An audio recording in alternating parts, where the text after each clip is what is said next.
bonjour à tous, on se retrouve aujourd'hui pour une nouvelle analyse fondamentale de sociétés du secteur agroalimentaire, toutes européennes et qui sont donc toutes des actions éligibles au PEA.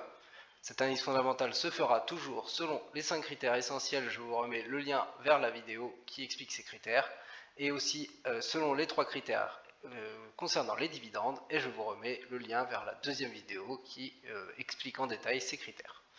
Nous allons remplir le tableau ci-dessous avec la validation des critères. Plus on va aller vers du rouge, plus le critère sera invalidé. Plus on va aller vers du vert, plus le critère sera valide. On commence de suite du côté de la Belgique avec la société AB InBev. AB InBev ou Anheuser-Busch InBev de son nom complet, c'est un groupe brassicole belgo-brésilien. C'est le plus grand groupe brassicole du monde par le volume de bière brassée. C'est une société qui a été créée en 2008, qui est dans l'industrie brassicole et qui contient plusieurs filiales et dont l'effectif s'élève à fin 2017 à 182 915 personnes. Donc c'est un grand groupe et avec beaucoup de filiales. Ces différentes marques, vous allez les connaître puisqu'il y a les marques qui sont globales, la Corona, la Stella par exemple, les marques internationales, ou Garden ou encore Lef, et ensuite des marques locales. Vous voyez différents pays, on va retrouver du coup le Brésil avec la Skol et la Belgique avec la Jupiter ici. Ce groupe est bien implanté depuis longtemps, c'est le plus gros, celui qui brasse le plus de bière au monde, c'est donc du vert côté business. La capitalisation boursière d'AB InBev est de 107,96 milliards d'euros, c'est une très grosse capitalisation, c'est donc du vert. L'évolution du résultat net sur les 5 dernières années ne montre pas une tendance très favorable, ne montre pas de grande tendance, puisque vous voyez, il y a des fois ça évolue, ça monte, ça descend. Si on compare sur 5 ans, en 2016 on est à 1,24 milliard de résultats nets, on passe en 2020 à 1,41 milliard, c'est plutôt haussier. Par contre on voit très visuellement sur les 3 dernières années, entre 2018 et 2020, cela baisse.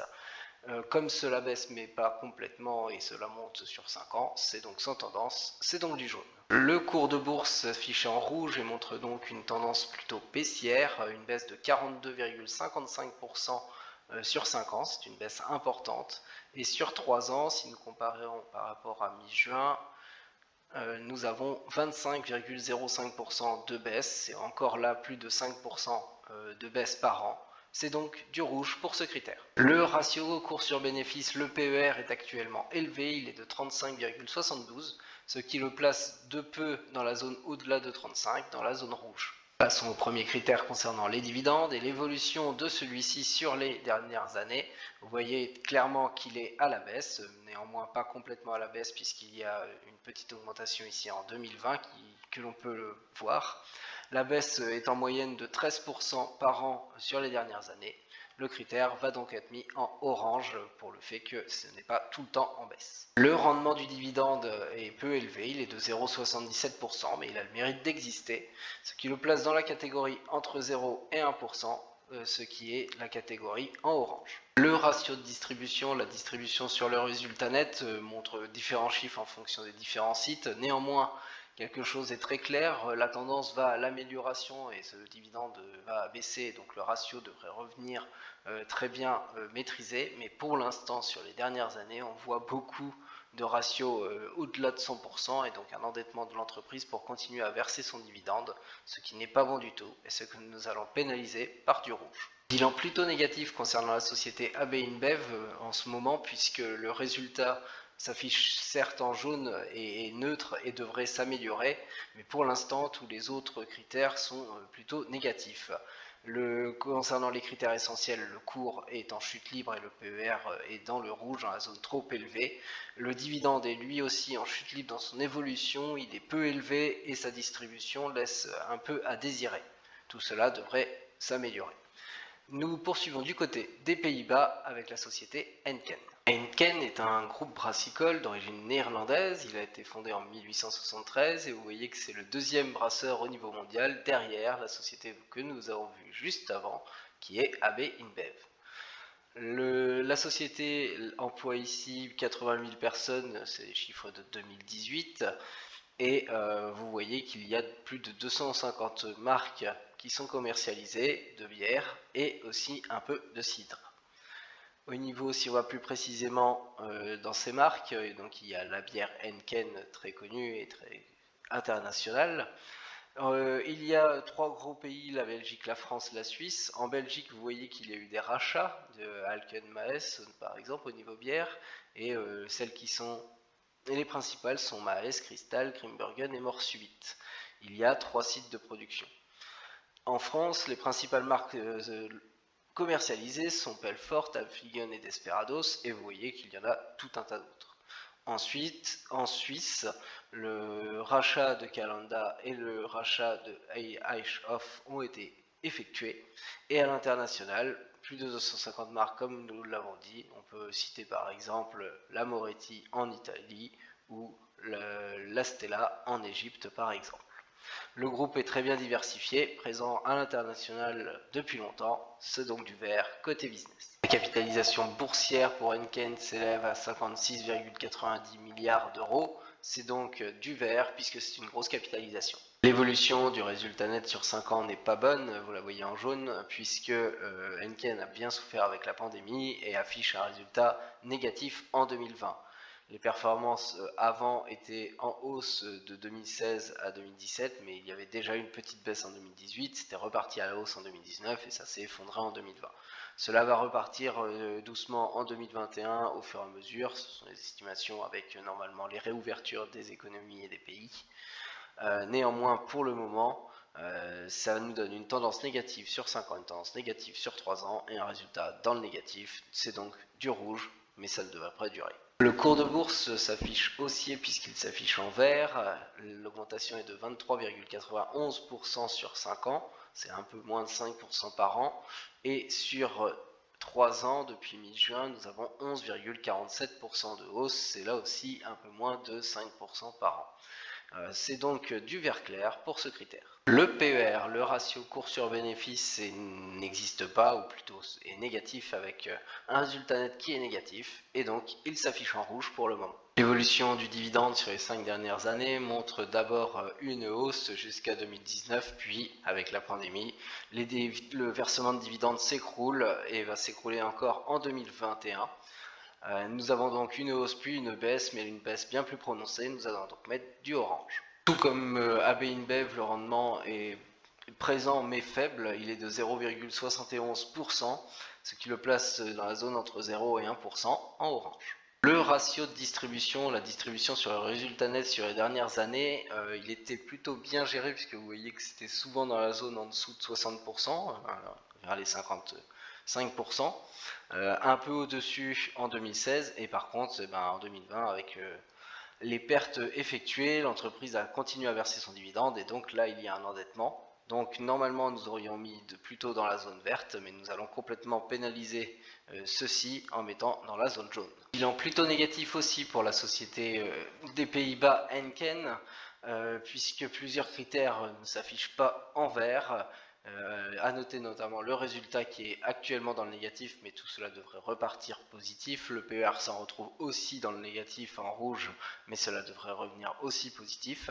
Que ce sont les deux critères essentiels qui posent problème actuellement.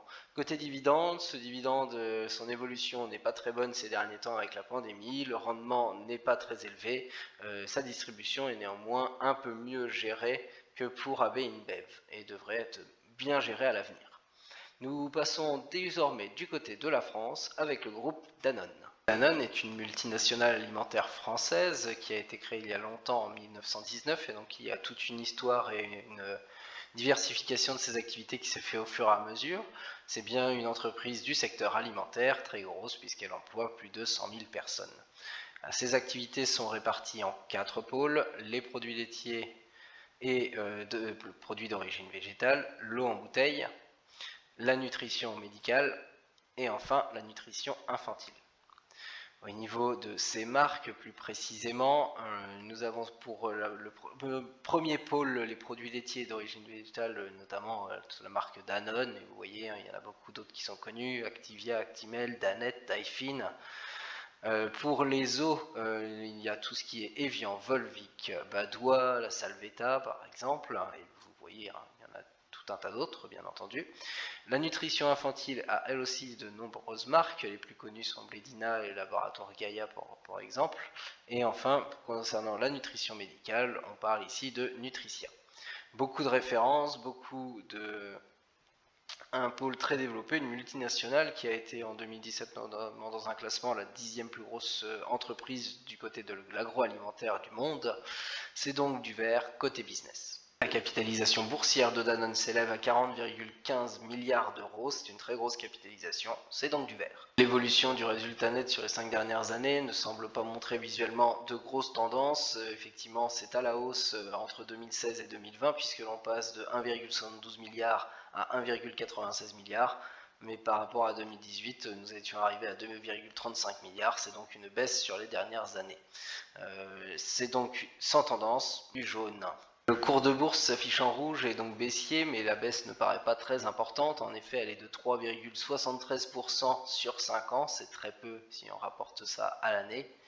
Et par rapport à mi-juin, nous avons là une baisse un peu plus importante de 9,78%. Dans les deux cas, c'est en baisse mais pas en forte baisse, c'est donc du orange. Le PER, le ratio cours sur bénéfice, est intéressant, il est de 19,61, ce qui le place dans la zone entre 17 et 25 que nous mettons en jaune. L'évolution du dividende concernant Danone sur les 5 dernières années, ce n'était que de la hausse et depuis longtemps, il y avait juste un palier ici en 2013 et 2014. La hausse sur les 5 dernières années entre 2016 et 2020 était de 7% par an en moyenne, mais vous voyez un petit affaissement en 2021 avec la pandémie. Néanmoins, ça reste un affaissement qui reste très limité puisque nous revenons à un montant équivalent à 2019, un peu moins avec la hausse du niveau de vie. Nous allons donc mettre du vert clair pour cette seule année d'affaissement et il faudra voir si elle reste la seule année d'affaissement. Le rendement du dividende est lui très intéressant, il s'élève à 3,26%, ce qui le place au-delà des 3% dans la zone verte. Le ratio de distribution associé à ce dividende, la distribution sur le résultat net, est plutôt bien géré.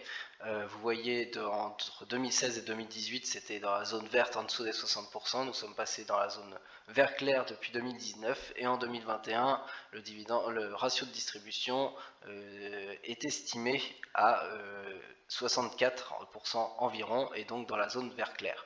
Ce qui est à faire 3 années de suite dans la zone vert clair, nous allons donc mettre du vert clair. Bilan moins négatif pour la société française Danone, puisque un seul critère apparaît en orange, c'est le cours de bourse qui est assez mal orienté, mais qui pourrait reprendre avec la reprise économique. Au niveau des autres critères essentiels, 2 s'affichent en jaune, le résultat qui est sans grande tendance et le PER qui est un tout petit peu élevé, mais qui reste très intéressant. Côté dividende, le rendement est très intéressant et le dividende est plutôt très bien maîtrisé. Nous continuons du côté de la France avec la société Bell pour terminer. La société Bell est une société française qui a été créée en 1865, qui est donc très vieille, qui emploie actuellement plus de 13 000 personnes et qui fabrique et commercialise des fromages à pâte cuite, demi-cuite, pressés et qui sont souvent en portions. Ces 5 plus grandes marques sont très connues, sont Babybel, Boursin, Kiri, L'Erdamer et la Vache qui rit, mais il y a aussi 25 autres marques locales dont l'image est forte. On peut citer Apéricube que l'on voit ici, on peut citer Ma que l'on voit ici, Picon ou Mont Blanc encore, Samos ici ou encore Terra Nostra par exemple. La société est très bien implantée, très vieille, c'est donc du vert côté business. La capitalisation boursière de Bell est de 3 milliards d'euros, c'est une capitalisation qui est bien plus basse que celle des 3 sociétés vues précédemment, ça reste une grosse capitalisation, c'est donc du vert. L'évolution du résultat net sur les 5 dernières années ne montre pas de grande tendance. Nous avons une baisse qui opère de 2016 à 2018, puis depuis 2018, même avec la pandémie, c'est plutôt à la hausse. Donc une baisse puis une hausse. Nous allons donc mettre du jaune. Le cours de bourse s'affiche en rouge et donc baissier, même s'il apparaît peu baissier puisqu'il y a une reprise avec la pandémie. Moins 12,80% sur 5 ans, c'est moins de 5% par an. Et depuis le 15 juin 2018, nous avons là uniquement 4,39% de baisse, donc là c'est largement aussi moins de 5% par an. C'est quand même 2 baisses à chaque fois, c'est donc du orange. Le PER, le ratio cours sur bénéfice, est de 20,84, il reste donc intéressant et se place dans la zone de 17 à 25 que nous mettons en jaune. Malgré un résultat financier qui est dans le positif avec des bénéfices, la société a décidé pour le moment de couper complètement son dividende afin de rester une structure stable et solide du côté financier, c'est plutôt une sage décision. Et nous allons donc afficher les critères concernant les dividendes de la façon pour une entreprise qui ne verse pas de dividendes, c'est-à-dire en rouge le versement de dividendes, le rendement du dividende, et en gris à ne pas considérer l'évolution de ce dividende ainsi que le ratio de distribution. Bilan mitigé pour la société Bell qui est française avec un bilan concernant les 5 critères essentiels qui est exactement le même que Danone, c'est-à-dire un cours de bourse qui est plutôt mal orienté avec une reprise ces derniers temps, avec la reprise économique, un résultat qui est sans grande tendance même avec la pandémie, et un PER qui reste lui assez intéressant dans la zone en jaune. Par contre, à la différence de Danone, la société Bell a elle complètement coupé son dividende pour assurer sa structure, puisque c'était nécessaire. En tout cas, c'est le jugement qu'elle a fait.